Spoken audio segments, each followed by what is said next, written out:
¿Qué tal? ¿Cómo están? Muy buenas noches. Bienvenidos a este Bote Pronto del martes 8 de febrero del 2022. Alexandra Zapata, ¿cómo te va? Qué gusto, Carlos.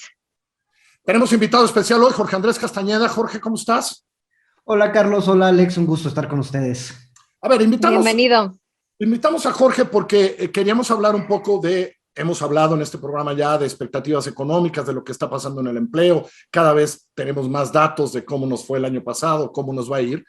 Pero también hay un fenómeno que está sucediendo. Leía hoy en la mañana cómo, más allá de politiquerías, Estados Unidos pues está en un muy buen momento laboral, es decir, la gente está renunciando, pero está renunciando porque hay mejores trabajos, la creación de trabajos en enero fue bestial, y eso siempre ayuda. Queríamos un poco de esto, porque más Jorge ha estado escribiendo y pensando estas cosas. ¿Me equivoqué, Alex? ¿O de eso se trata hoy?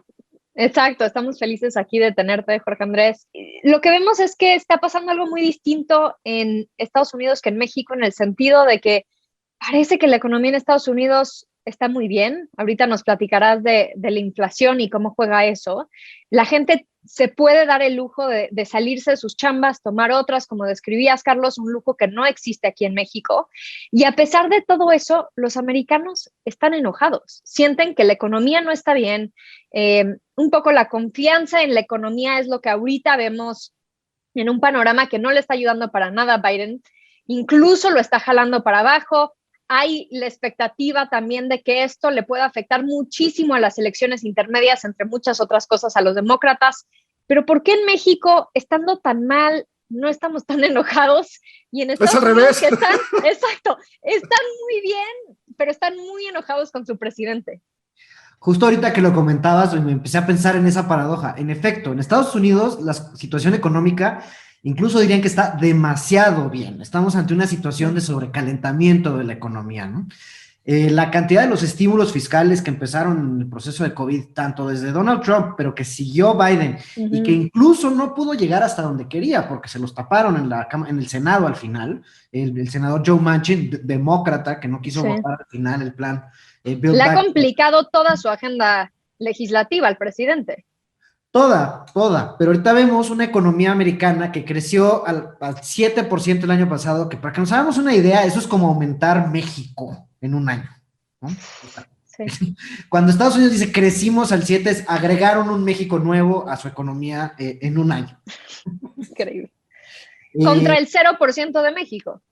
No, México creció al 5, al 0 el último trimestre. Sí, okay, sí, pero ellos caído mucho más el 2020. Ellos cayeron 3.5 y se recuperaron 7. Nosotros nos caímos 8.5 y nos recuperamos 5. Sí. Y este sobrecalentamiento de la economía en Estados Unidos está generando algo que muchos pensaban que se había ido para siempre. La gente de la edad de Carlos es algo que lo tiene muy presente, que se llama inflación. Pero híjole, qué malo. Es algo de lo que pues, nos platicaron y estudiamos en la escuela, ¿no? Carlos sí lo vivió durante muchos años en su juventud. Pero es esta cosa de que suben los precios, ¿no? Y en Estados Unidos, por una serie de factores, y en México hasta cierto punto, no había habido inflación real, digamos, desde los años 80. Y eso es lo que está golpeando muchísimo a Joe Biden y su popularidad.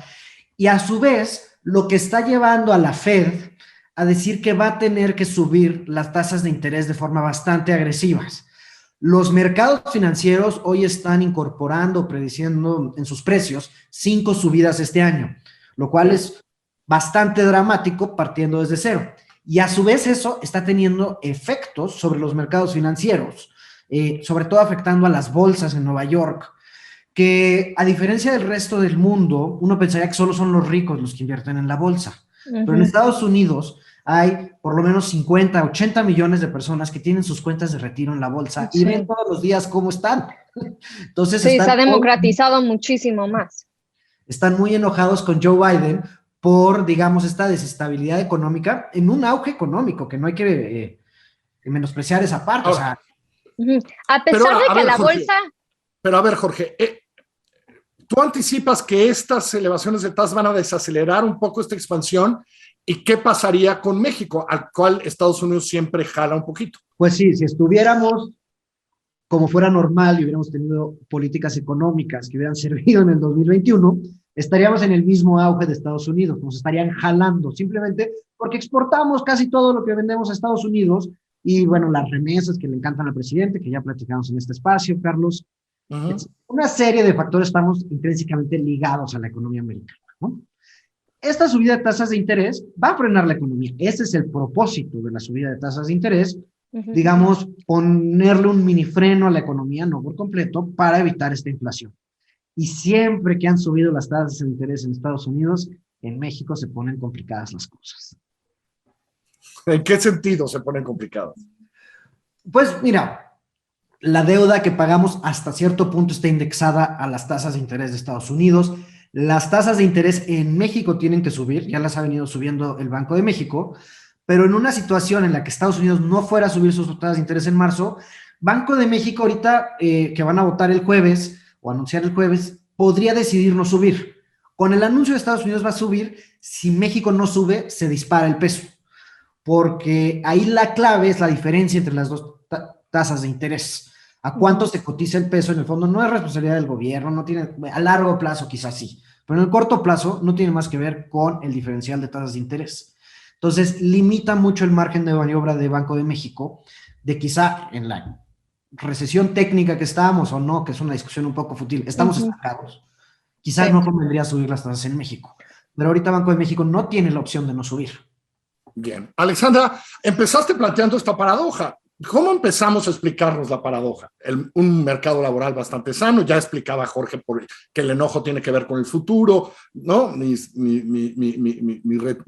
retiro ahí, etcétera. Pero la paradoja subsiste, ¿no? Aquí, que crecimos al 5, que el último trimestre no fue bien, aunque no estuvo mal, digamos, lo de los empleos en enero, y aquí, sin embargo, el gobierno sigue aguantando con buena aceptación, buena popularidad y ganando las elecciones que se le presentan. Este tema del panorama para la bolsa americana, a pesar de que durante toda la pandemia le ha ido increíble a la bolsa americana en términos generales. Entonces, y una de las cosas que también se habla mucho en Estados Unidos es de cómo los americanos han podido crecer sus ahorros, es decir, por todas estas transferencias que ha hecho el gobierno estadounidense, que no han habido aquí en México durante la pandemia, muchos americanos están sentados en más efectivo de lo que han tenido en muchísimos años. A pesar de eso, vemos esta gran paradoja y otra vez una situación en donde este presidente que tiene teflón para muchas de las cosas que están sucediendo en México, no necesariamente los mexicanos le atribuyen a él la culpa de lo que está sucediendo económicamente en este país, un poco más a COVID, a esta situación fuera de control o fuera de las manos del presidente, aunque no hemos visto, Carlos, que se le castiga al presidente por la falta de política pública durante toda esta pandemia, en términos de las acciones que pudieron haber tomado para apoyar a familias, para apoyar a pymes, etcétera, que sí se dieron en otros países, que no se dieron en México.